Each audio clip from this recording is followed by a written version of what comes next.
بسم اللہ الرحمن الرحیم نحمدہ ونصلی علی رسولہ الکریم۔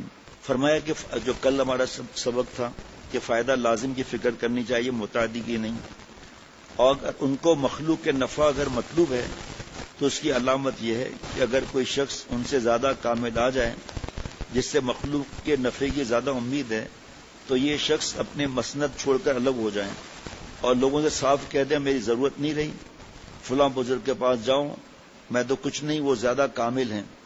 مگر وہ لوگ جو مخلوق کے نفع کی تعویل سے اپنا مجمع بڑھا رہے ہیں، ذرا اپنے گریبان میں منہ ڈال کر دیکھیں کیا وہ ایسا کر سکتے ہیں کہ ان کی بستی میں دوسرا بزرگ اسی کام کا کرنے والا آ جائے تو یہ اس کام کو اس کے حوالے کر کے خود دوسرا کام سنبھال لیں؟ ہرگز نہیں۔ یہاں پتہ نہیں لکھا ہے نہیں لکھا۔ حضرت شاہ ابرار صاحب رحمۃ اللہ علیہ فرماتے تھے ایک جنازے کو 4 لوگ کر جا رہے ہیں، 4 لوگ لے کے جا رہے ہیں، 5واں آئے گا خوشی یا غمی، 6واں آئے گا تو 7واں آئے گا تو اسی طرح ایک گلی میں ایک محلے میں ایک دین کا کام ہو رہا ہے، اسی شعبے میں یا دوسرے شعبے والا کوئی آ جائے تو اس شکرانے کی نفل پڑھنے چاہیے۔ اے اللہ اس بستی میں اکیلا تھا، آپ کا احسان ہے، آپ نے اہل حق کا ہیرا بیچ دیا۔ کیسے جملے مبارک ہے، مٹھاس کتنی ہے۔ وہاں پر خود چلے جائے، بھائی آپ سے ملنے آیا ہوں، دعا لینے آیا ہوں، بہت خوشی ہوئی آپ اس میلے میں آ گئے، میرا ایک ساتھی اور بڑھ گیا، میرے پر بھی نظر رکھیے گا، شفقت کا معاملہ فرمائیے گا، میری کوئی غلطی آپ کے پاس آئے تو آپ مجھے بتا دیں، مجھے بلا سکتے ہیں، میں انشاءاللہ تعالیٰ آپ کو مطمئن کر دوں گا۔ نور کتنا برسے گا اس میں۔ بڑی باتیں بھائی، بہت اس میں حضرت نے فرمایا کہ جو حاسدین ہے وہ اپنا منہ لے کر بیٹھ جائیں گے، چمچے اپنا منہ لے کر بیٹھ جائیں گے، غیبت کرنے والے اپنی دم کو دبا کر بیٹھ جائیں گے، خبردار اگر سامنے والے کے لیے کچھ کہا تو بس ہمت ٹوٹ گئی۔ اور پھر چھوٹی بستیاں ہوتی ہیں نا، وہاں پر تو زیادہ مسئلہ ہوتا ہے، ایک مدرسہ ہے دوسرا مدرسہ کھل گیا، بس غیبتیں شروع ہو گئی۔ ان کو آتا کیا ہے؟ ارے مجھے پتا ہے میرے ساتھ پڑھتا تھا، مقبول بھی نہیں آتا تھا، آج بڑا مدرسہ کھول کر بیٹھا ہوا ہے، اس میں مقبول اور ممتاز کی کیا بات ہے؟ اس میں فرمایا کہ حضرت تھانوی رحمۃ اللہ علیہ کے ملفوظات ہیں، خانقاہ والے دوسری خانقاہ کو، مدرسے والے دوسرے مدارس کو نہیں چاہتے۔ اب تو یہ حالت ہے کہ خانقاہ والے دوسری خانقاہ کو نہیں چاہتے اور مدرسے والے دوسرے مدارس کو نہیں چاہتے، واعظین دوسرے واعظین کو نہیں چاہتے، پھر یہ کیا اخلاص ہے؟ اس حالت کو دیکھ کر بعض درد مند بے ساختہ دربار رسالت صلی اللہ تعالی وسلم کی طرف متوجہ ہو کر اس طرح فریاد کرتے ہیں، اے اللہ جب علماء اور مشائخ کی حالت ہو تو عوام کی اصلاح کیوں کرو؟ افسوس کہ ماٹ ہی خراب ہے، مسلمانوں سنبھلو، اپنی حالت کو سنوارو کہ ہم راستے سے بہت دور ہو گئے۔ ابھی ہمارے محلے میں دین کو بگاڑنے والے آئے ہوئے خواتین، اور جو ہے وہ ڈاکٹر نہیں، جو ہے بچہ پیدا کرنے والی، وہ درس دے رہی ہے قرآن پاک کا، تصویر وغیرہ کوئی مسئلہ نہیں، اور پروفیسر صاحب درس قرآن دیں گے، پیسہ بہت، ڈرائی فروٹ وغیرہ تک کھانے کو ملتا ہے، گھر گھر جا رہے ہیں۔ کل بھی ہمارے 2 یا 3 دوستوں کے گھر پر گئے، ان کے گھر پر بھی گئے کہ جی فلانا سیٹ صاحب آ رہا ہے، وہ درس قرآن دے گا۔ اشرف المدارس موجود ہے، بنات کا مدرسہ موجود ہے، چھوٹے چھوٹے بنات کے 3-4 مدرسے اور ہیں، اتنی عظیم و شان بڑی درسگاہ ہو کر، اور ہمت کتنی ہے، جرات کتنی ہے۔ درس قرآن کے نام پر جو مفتی نعیم صاحب کتنا روتے ہیں کہ درس قرآن کے نام پر کیا کیا تماشے ہو رہے ہیں، اور ہم اہل حق درس قرآن سے دور ہیں، اور اللہ موقع بھی دے رہے ہیں لیکن نہیں، جو حضرت مجدد نے کل پرسوں فجر کے بعد نہیں فرمایا تھا کہ بڑے مدرسہ ہو ہمارا، اس میں اتنے طلباء ہوں، اتنے مدرس ہوں، یہ ہو، اسی خیالات کے اندر ہی ہم لوگ ختم ہو جاتے ہیں۔ سبحان اللہ۔ اور سب سے زیادہ ضرورت علماء اور مشائخ کو اپنی اصلاح کی ہے، کیونکہ ان کی اصلاح پر عوام کی اصلاح موقوف ہے۔ حضرت حاجی صاحب رحمۃ اللہ علیہ اور حضرت حسن شاہ صاحب رحمۃ اللہ علیہ کا واقعہ، پہلے بزرگوں کی حالت تھی جب ہمارے حضرت حاجی صاحب نے پیر محمد والی مسجد میں قیام کا ارادہ کیا، اور پہلے یہ سہدری یہاں بنی ہوئی نہ تھی، یہ حضرت میاں جی نور محمد صاحب کے حکم سے بنی، تو حاجی صاحب کے یہاں بیٹھنے سے پہلے اس مسجد میں ایک بزرگ حسن شاہ صاحب رہتے تھے، وہ صاحب سمع تھے مگر سچے عامدین تھے، دکاندار نہ تھے۔ جب انہوں نے حضرت حاجی صاحب کو یہاں قیام کرتے دیکھا تو اپنا بستر لپیٹ کر شاہ ولایت میں جا پڑے اور فرمائے اب شیخ بستی میں کامل آ گیا ہے اور اس کے سامنے اب مجھے بستی میں رہنے کی ضرورت نہیں، وہ جنگل میں جا بسے، جنگل رہبانیت والا نہیں، اور وہیں زندگی کے دن پورے کیے۔ واللہ میں تو اس ادا کا عاشق ہوں، افسوس اب ہمارے اندر یہ باتیں نہیں رہیں۔ جناب تھانہ بھون کی خانقاہ میں حضرت مفتی شیخ محمد صاحب رحمۃ اللہ علیہ تھے ایک ہی جگہ، حضرت حاجی امداد اللہ صاحب مہاجر مکی رحمۃ اللہ علیہ تھے، حضرت ضامن شہید رحمۃ اللہ علیہ تھے ایک ہی خانقاہ میں۔ حضرت ضامن شہید رحمۃ اللہ علیہ کی عادت تھی پانی والا حقہ، وہ تمباکو والا نہیں، وہ گڑگڑاتے تھے، بس ایک عادت 5-10 منٹ کی لگ گئی، حقہ گڑگڑا رہے ہیں پانی والا۔ کوئی صاحب آئے، سلام کیا، وعلیکم السلام، دیکھو بھائی اگر فتویٰ پوچھنا ہے مفتی شیخ محمد بیٹھے ہوئے وہاں سے پوچھ لینا، آپ اصلاح کرانی ہے، درد دل حاصل کرنا ہے، اللہ والا بننا ہے، حضرت حاجی امداد اللہ صاحب مہاجر مکی رحمۃ اللہ علیہ تشریف فرمائے وہاں چلے جاؤ، حقہ پینا ہے یاروں کے بعد آ جاؤ، اتنی بڑی شخصیت، حقہ پینا ہے یاروں کے بعد آ جاؤ۔ یہ باتیں ابھی نظر نہیں آتی نا، کوئی بات نہیں، لیکن ہم تو اس کو شروع کر سکتے ہیں نا، کہ اب جیسے طالب علم میں آپس میں کوئی خدا نخواستہ کسی کے دل میں آ گیا کہ نمبر زیادہ ہیں، استاذ ان کو پوچھتے ہیں، یہ کرتے ہیں، کوئی بات نہیں، اللہ مالک کے اس میں کیا ہے، اور اس سے محبت کا تعلق بڑھا دے آدمی، کتنا فائدہ۔ اسی طرح جب حضرت شیخ شمس الدین ترک پانی پتی اپنے شیخ علی احمد صابر کے حکم سے پانی پت تشریف لائیں اور یہاں قیام کا ارادہ کیا تو پانی پت میں شاہ ابو علی قلندر پہلے سے موجود تھے۔ انہوں نے اپنے ایک مرید کے ہاتھ کٹورے میں پانی بھر کر شیخ شمس الدین ترک کے پاس بھیجا، شیخ شمس الدین نے اس پر ایک پھول رکھ کر واپس کر دیا، پانی کا کٹورا بھیجا، پھول رکھ کر واپس کر دیا۔ لوگ اس راز کو نہ سمجھیں تو انہوں نے قلندر صاحب سے دریافت کیا کہ یہ کیا بات تھی؟ فرمایا کہ میں نے شیخ شمس الدین سے یہ کہا تھا پانی پت میرے اثر سے ایسا بھرا ہوا ہے، پانی کی طرح اس میں کسی دوسرے کی گنجائش نہیں، تو آپ یہاں فضول تشریف لائے۔ تو انہوں نے یہی جواب دیا کہ میں یہاں اس طرح رہوں گا جیسے پانی پر پھول رہتا ہے، پھول رکھ دیا، میں اس طرح رہوں گا جیسے پانی پر پھول رہتا ہے، کہ پانی کوئی جگہ کو نہیں گھیرتا، کہ پانی کی جگہ کو نہیں گھیرتا، یعنی میں آپ کے اثر میں تصرف نہیں کروں گا۔ اس کے بعد شاہ ابو علی قلندر خود ہی بستی چھوڑ کر جنگل کی طرف تشریف لے گئے، گویا شیخ شمس الدین کو اجازت دے دی کہ تم جس طرح چاہو تصرف کرو، اب ہماری ضرورت نہیں رہی کیونکہ دوسرا صاحب کمال آ گیا۔ یہ چند مثالیں ہیں، یہ حضرت سے تو سنتے ہی تھے، آج بھی ایسی مثالیں ہیں الحمدللہ۔ صاحبوں اندر یہی باتیں تو نہیں رہیں، بلکہ اس کے بجائے ہمارے اندر گروہ بندی، حسد اور تعصب کا مرض آ گیا ہے۔ اگر ہم کو نفع مخلوق مقصود ہوتا تو دوسرے نفع پہنچانے والے سے انقباض نہ ہوتا، بلکہ خوشی ہوتی کہ اچھا ہوا اس نے میرے اوپر سے بوجھ ہلکا کر دیا، اب میں دین کا دوسرا کام کروں جس کو کوئی نہ کر رہا ہو۔ نیز اگر نفع مخلوق مقصود ہوتا تو جس شخص کے ہاتھ سے بھی دین کا نفع پہنچتا ہم اس سے خوش ہوتے، اگرچہ وہ ہمارے بزرگوں سے بعض مسائل فروعیہ میں اختلاف ہی رکھتا ہو، کیونکہ ان مسائل میں اختلاف تو اہل حق میں ابتدا سے چلا آ رہا ہے، کوئی نئی بات تو ہے نہیں، مگر ہماری یہ حالت ہے کہ اگر ہمارے بزرگوں سے کسی عالم کو کسی مسئلے میں بھی اختلاف ہو تو چاہے اس سے دین کا فیض ہمارے بزرگوں سے بھی زیادہ ہو رہا ہو، اس سے خوش نہ ہوں گے، اور نہ اس کے مرنے پر حسرت اور رنج ہوتا ہے، بلکہ کسی قدر خوشی ہوتی ہے کہ چلو آج اب یہ چلا گیا، سب مجھ سے بیعت ہو جائیں گے، میری اور ویلیو بڑھ جائے گی اور چاہنے والے بڑھ جائیں گے۔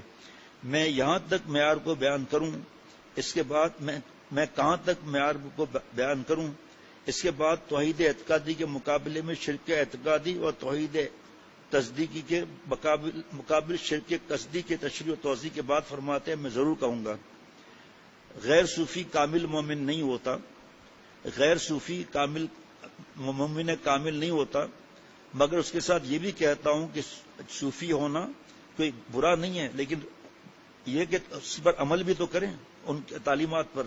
جناب آخری بات آج کی، اس طرح صدقہ چیزیں اشتباہ اور التباس کی ہوتی ہیں، مثلا تواضع اور تدلل، استغنا اور تکبر، جن کا بیان کر رہا ہوں اس میں بعض اوقات پتہ نہیں چلتا، جس کے امتیاز کے لیے سالک کی رائے کافی نہیں ہوتی، بلکہ ضرورت ہوتی ہے شیخ کامل کی، جو مراحل سلوک میں جانچ پڑتال کرتا رہے، جو غلطی محسوس ہو اس کے ساتھ ساتھ اس کا دفیہ کرتا رہے۔ مگر شیخ کی تنبیہ کے نافع ہونے کی شرط یہ ہے کہ طالب میں انقیاد ہو، جس کو وہ غلطی بتلا دے اس کو غلطی مان لے، تعویل نہ کرے۔ خصوصاً علماء اور طلباء کو اس انقیاد و تسلیم کی زیادہ ضرورت ہے، کیونکہ ان میں یہ مرض تعویل کا زیادہ ہے۔ چاہیے تو یہ تھا کہ علم کے بدولت ان میں رذائل کم ہوتے، لیکن دیکھا جاتا ہے کہ آج کل ان امراض میں زیادہ تر مولوی صاحبان مبتلا ہو رہے ہیں۔ اللہ اللہ، میں خصوصاً اپنے کبر میں اپنی خطا اور غلطی ماننے سے ان کو آر آتی ہے۔ طالب علمی کی ابتدا سے ہی تعویلات و توجیہ کی عادت ہوتی ہے، ہر غلطی میں توجیہ کی پکچر لگا دیتے ہیں، کبھی غلطی اور خطا کا اقرار نہیں کرتے۔ میرے پاس جو لوگ طالب حق آتے ہیں ان میں مولوی صاحبان بکثرت غلطیوں کی تعویلیں کیا کرتے ہیں، خطا کا اقرار کرتے ہوئے موت آتی ہے۔ جہاں کسی امر خلاف شان پر متنبع کیا فوراً تعویل گھڑ دی۔ میں تو کہہ دیتا ہوں کہ جب تم مجھ سے زیادہ جانتے ہو کہ میں ایک بات کو مرض کہوں تم اس کو صحت بتلاتے ہو، تو میرے پاس آنے کی حاجت کیا تھی؟ گھر میں بیٹھے تعویلوں توجیہوں سے اصلاح نفس کر لی ہوتی۔ غرض میرا تجربہ اور مشاہدہ ہے کہ عیب پر تنبیہ کرنے کے وقت مولوی صاحبان خطا پر زیادہ اصرار کرتے ہیں، یہ کبھی توجیہ سے نہیں چوکتے، گویا ان کے اندر کوئی عیب ہی نہیں پایا جا سکتا، بالکل بے عیب ہیں۔ میں یہ بیان کر رہا تھا کہ ہر شے اپنی حد تک پسندیدہ اور مرغوب خاطر ہے، جب افراط و تفریط سے کام لیا جائے گا ہمیشہ غلطی میں مبتلا ہوگا، اور اس غلطی کا وجہ یہ ہے کہ دو ضدوں میں تمیز نہ کرنے سے انسان کو غلطی ہوا کرتی ہے۔ مثلا تکبر اور استغنا میں ایسا ہوتا ہے کہ انسان کبھی تکبر کو استغنا سمجھ جاتا ہے اور کہے استغنا کو تکبر سمجھ آ جاتا ہے۔ اسی طرح تذلل کو تواضع سمجھتے ہیں اور تواضع کو تذلل، اسراف کو سخاوت اور دوسری کو کیا کہتے ہیں، ان میں دن رات کا فرق ہے۔ یہ اسراف نہیں، کہیں اسراف سمجھا جاتا ہے، اسراف نہیں، سخاوت ہے، سخاوت نہیں، وہ اسراف ہو جاتا ہے، لیکن مشورہ نہیں کرتے۔ اس فرق کا زیادہ تر مدار تعلیم شیخ و تنبیہ شیخ پر ہے، خود بہت کم محسوس ہوا کرتا ہے، اس لیے میں نے بقدر ضرورت تواضع کی حقیقت بتلا دی، باقی پورا انکشاف تو صحبت میں رہ کر ہو جاتا ہے۔ غرض یہ کہ تذلل حب مال سے ہوتا ہے، تکبر حب جاہ سے ہوتا ہے، اور دونوں زہر قاتل ہیں۔ آپ صلی اللہ تعالی علیہ وسلم فرماتے ہیں دو بھوکے بھیڑیے بکریوں کی ریوڑ میں چھوڑ دیے جائیں تو بکریوں کو اتنا ضرر نہیں پہنچتا جتنا ضرر انسان کو حب مال اور حب جاہ سے پہنچتا ہے۔ اور بار بار دیکھ رہے ہیں آپ، ہم لوگ بار بار ہم لوگ ایسے موقع پر بھی ہم لوگ اور ہم لوگ بکثرت ان دونوں مرضوں میں مبتلا ہیں۔ اس وجہ سے اس مضمون کا اختیار کیا گیا ہے۔ عوام ہی کی کیا شکایت اس مرض میں خواص کی بھی ابتلا ہے۔ عوام الناس کا مبتلا ہونا زیادہ موجب تعجب نہیں، کیونکہ ان میں علم کم ہوتا ہے، موانع قریب مفقود ہوتے ہیں، بلکہ سب شرائط موجب امراض پائے جاتے ہیں۔ علم سے بھی بے بہرا یہ لوگ ہوتے ہیں، صحبت سے بھی محروم ہوتے ہیں۔ تعجب تو ان خواص سے ہے، وہ باوجود علم کے ان امراض میں کیوں مبتلا ہیں؟ جناب وہ ایسا طریق ہے جو محبت اور عمل دونوں کا جامع ہے، صحبت صالحین، اصلاح، بس ان دونوں چیزوں کی تحصیل کا طریق معلوم ہونا چاہیے۔ سو عمل کے متعلق تو خیر یہی کہا جا سکتا ہے کہ ہمت کرو، عمل ہو جائے گا، بس اس کا یہی طریق ہے۔ لیکن سوال یہ ہے کہ محبت کیوں کر پیدا ہو؟ اللہ تعالیٰ کی محبت پیدا ہو جس سے ہم اصلاح کریں، کیوں کر پیدا ہو؟ تو لیجئے میں اس کا ایک نسخہ لاکھوں روپے کا مفت پیش کرتا ہوں۔ حضرت تھانوی رحمۃ اللہ فرمائے لیجئے ایک نسخہ لاکھوں روپے کا مفت دیتا ہوں، بتلائے دیتا ہوں کہ وہ نسخہ مرکب ہے چند اجزاء سے، اور وہ سب چھوٹی چھوٹی چیزیں ہیں۔ غور سے سنیے۔ سب سے اول ہے عمل، کیونکہ میں اول ہی تقریر میں عرض کر چکا ہوں کہ عمل میں خاصیت ہے محبت پیدا کرنے کی، اور اس کا بہت بڑا دخل ہے محبت پیدا کرنے میں۔ چاہے تجربہ کر لو، روز روز کسی کے پاس جایا کرو، دیکھو محبت ہو جاوے گی، پہلے تھوڑی ہوگی، پھر جاتے جاتے ایسا تعلق ہو جاوے گا کہ بہت ہی زیادہ غرض یہ مسلم امر ہے کہ میل جول جتنا زیادہ ہوگا صحیح لوگوں سے اتنا ہی زیادہ محبت ہوگی. ہم وہ غافل دوستوں والی محبت کی بات نہیں ہو رہی جو 5 شرائط بیان ہوئی تھی صبح کے بیان میں. جناب یہ جو کہتے ہیں کہ پالے کی محبت اس کی یہی تو اصل ہے. غرض نیک عمل میں یہ برکت ہے, اس سے محبت حق پیدا ہو جاتی ہے. اب یہاں ایک سوال پیدا ہوتا ہے کہ ہم تو مدت سے نیک عمل کر رہے ہیں مگر اللہ تعالیٰ کی محبت پیدا نہیں ہوئی. جواب یہ ہے کہ نیک عمل کے مفہوم میں ایک ہی جز تو نہیں کہ بس عمل کر لیا, بلکہ وہ مرکب ہے اور اجزاء سے بھی. ایک جز تو عمل کرتا ہے, دوسرا جز یہ کہ عمل کو اس کے طریق کے مطابق کیا جائے, محبت کو اس کے طریقے کے مطابق کیا جائے. حضرت والا فرماتے تھے کہ محبوب سے محبت کروں جیسا محبوب چاہتے ہیں صلی اللہ تعالی وسلم, یہ سنت ہے. محبوب سے محبت کروں جیسا محبوب کو پسند ہو, یہ سنت ہے. اور محبوب سے محبت کرو اپنے حساب سے, یہی بدعت ہے. یہ اہل رسومات میں حضرت نے بیان کیا تھا ماشاءاللہ, اور وہ سب گردن ایسے ہلا رہے تھے. فرمایا کہ اہل رسومات بدعت والوں کو حضرت اہل رسومات فرماتے تھے. قسم بخدا اہل رسومات کو آپ صلی اللہ تعالی وسلم سے ہم سے زیادہ محبت ہے, اس لیے وہ اندھے ہو جاتے ہیں, کچھ نہیں سوچتے. قرآن پاک حدیث پاک کو محبت کی بات ہو رہی ہے, اطاعت کی بات نہیں ہو رہی. یاد رکھیے گا محبت کی بات ہو رہی ہے.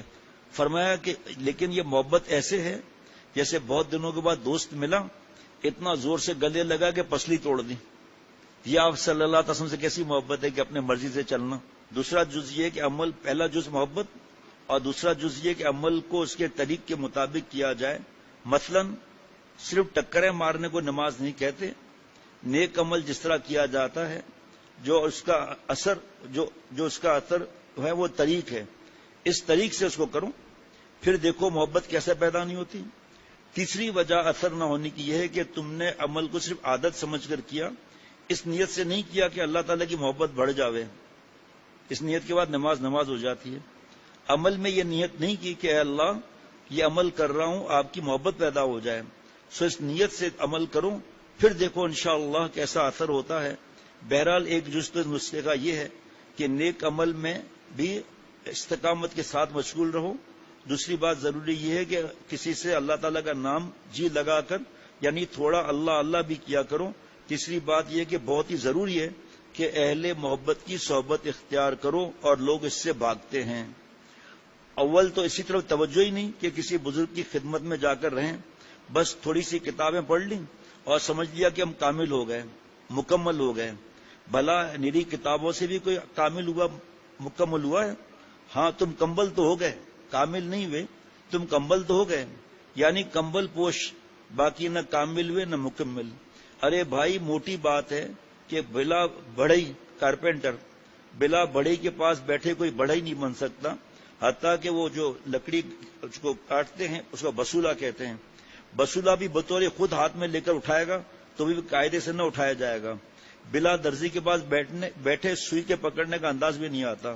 بلا خوش نویس کے پاس بیٹھے ہوئے اور بلا قلم کی گرفت اور خط کی کشش کو دیکھے ہوئے ہرگز خوش نویس نہیں ہو سکتا. غرض بدون صحبت کامل کہ کوئی کامل نہیں بن سکتا, لہذا پیر کامل کی صحبت لازمی ہے. پھر تو ایسا ہوتا ہے کہ کبھی مرید پیر سے بھی بڑھ جاتا ہے, شاگرد استاد سے بڑھ جاتا ہے, مگر ابتدا میں تو کسی شیخ کامل کی صحبت کے بغیر چارہ نہیں. اور آج کل 100 سال پہلے کی بات, اور آج کل اسی کی ضرورت کسی کے سمجھ میں نہیں آتی. کبھی کسی مسلح کے پاس گئے بھی تو وہاں تو یہ حالت ہے کہ اصلاح پہنچتے ہی لتاڑ پتاڑ شروع ہو گئی. تو اب یہ حضرت گھبرائے کہ میاں کس مصیبت میں آپ پھنسے, ہم تو آئے تھے بزرگ سمجھ کر, انہوں نے لتاڑنا ہی شروع کیا. یہ کیسے بزرگ ہیں, یہ کیسے اللہ والے ہیں. اس کی تو ایسی مثال ہے جیسے کوئی معدے کا مریض طبیب کے پاس جا کر کہے دیکھو جی ہم اپنے گھر حلوہ کھایا کرتے تھے, حلوہ ہی ہمارے لیے تجویز کرنا, ذرا حماقت تو دیکھیے. حالانکہ خدا کے فضل سے آپ کو دست بھی ہو رہے ہیں, خدا کے فضل سے آپ کو دست بھی ہو رہے ہیں, معدہ بھی خراب ہے, ہضم بھی درست نہیں. تو یہ حضرت کی حالت ہے. اور حلوے کی فرمائش تب بھی بھلا اس کی رعایت کیوں کرتا, اس نے تو اس کی حالت کے مناسب کڑوی دوائی تجویز کی. جب اس نے پینے سے انکار کیا, 3-5 کی تو گرا کر زبردستی چمچوں کے ذریعے پلا دیا. لیکن اس نے قصدن کہہ کر کے سارے پیے ہوئے مسل کو پیٹ سے نکال دیا. آپ کیا کرتے جاتے ہیں اور بڑبڑاتے جاتے ہیں کہ واہ جی ہم تو اپنے گھر میں حلوہ کھایا کرتے تھے, حکیم جی نہ جانے کیا الا بلا پلا دی. اس کا مطلب بڑا تفصیل میں یہاں نہیں لکھا ہوا. کہ زبردستی گرا کر زبردستی چمچے سے پلا دی, یعنی شیخ کبھی زبردستی بھی راہ میں لگا دیتا ہے. اب ہم تو گھر میں عادی تھے آرام کے, اب یہاں آئے تو یہ شروع ہو گئی بات.